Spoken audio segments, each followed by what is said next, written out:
सखी सैया मुहावे पदी हल चुराई रे सखी सैया मुहावे पदी।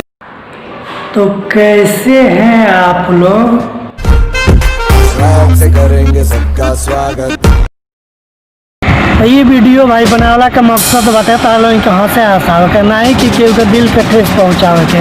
तो ये वीडियो भाई शुरू से एकदम लास्ट तक देखत रहो लोग, ये लास्ट तक कितना मजा आवत है।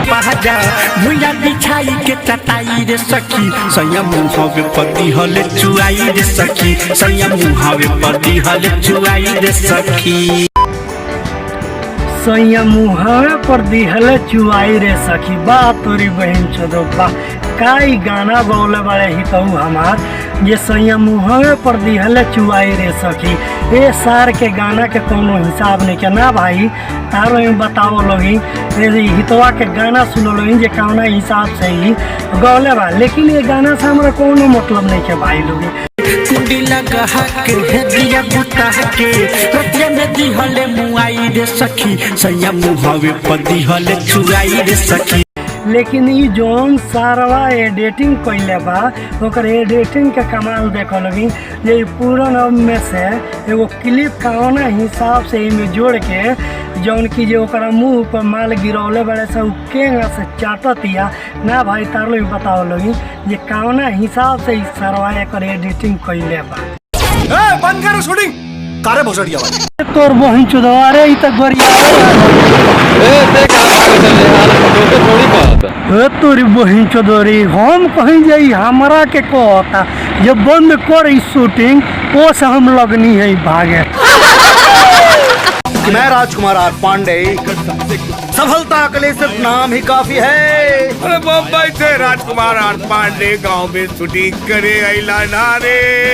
जौना दिन राजकुमार आर पांडे के पता चल गई कि उनके नाम के फंदेबाजी हमने करे नहीं वह मैं क्या तोहरा हमरा दोनों गड़िया में डाल आओ और यह तीन भक्त भौके हमरो के एक बार ऐसा ना पर्दा पलिया दी कि गर्दा मचा दी। हे बतासा चाचा जब उनकरा पता लागी न तो ये माइकवा तारन के गड़िया में डाल दिए तो जानत न वाला जे का होई हगियहू नहीं पैबो गड़िया में तारा बासीर धली। 100 दिन का रहा तू हो केहू अश्लील गा के आगे बढ़ गई तो तू हो गई बा।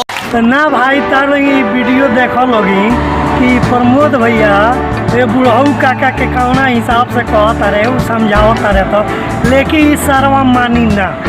तार लोग भाई देख लो ये कौना हिसाब से कहता थे ये वो दिन तू कहाँ रहा तो हम तो कहे काका ये सार के निउरा के पेल दो ये इनका समझ में आ जाओ ये अश्लील गई है तो ना गाओ। बन दे एक दिन हीरो हमारा जा दिन हीरो बन जब लाना तारा का भाव दे। अरे भाई खुदवा कनवा में गधा घोड़ा का घंटी डाल के घूमता रे।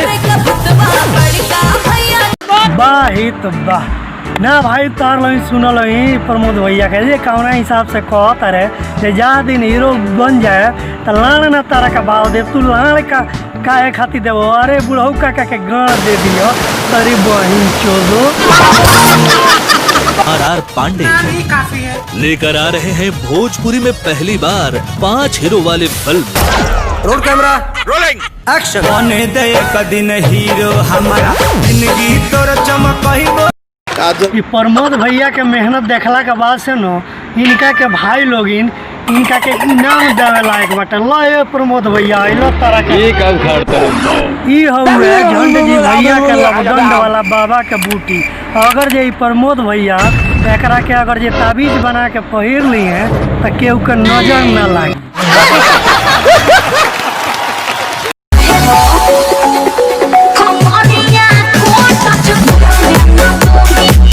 हेलो मैडम, जिसको आप कमर बता रहे हो ना वो कमर नहीं है, पता है क्या है? गान गान 5 लोग हमरा के नशा वाला दवाई पिला के हमारे इज्जत के साथ। अरे इस सरवा 55 गो मिलकर रेप करो तारे सो। अगर ये दुर्गा के रूप धारण कर ले तो सब लोग के का होई।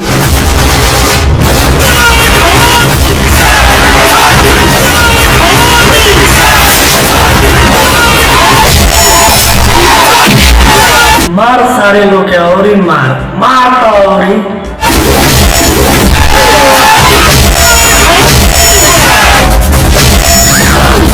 अरे तोर बहन छोदो, अरे ही देखो लोग भाई लोग यही सरवा कहाँ मारता है कि ही सरवा तो खाली गुदगर जगह देख के मारता हो।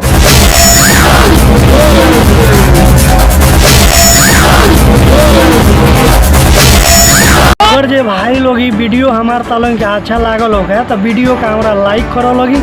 अभी तक हमारा चैनल के सब्सक्राइब नहीं खोलोगी कैले तो चैनल के हमारा सब्सक्राइब करके बेल आइकन के प्रेस कर दलोगी, जो हम कोनो भी वीडियो डाली ओको नोटिफिकेशन तार के मिलत रहे।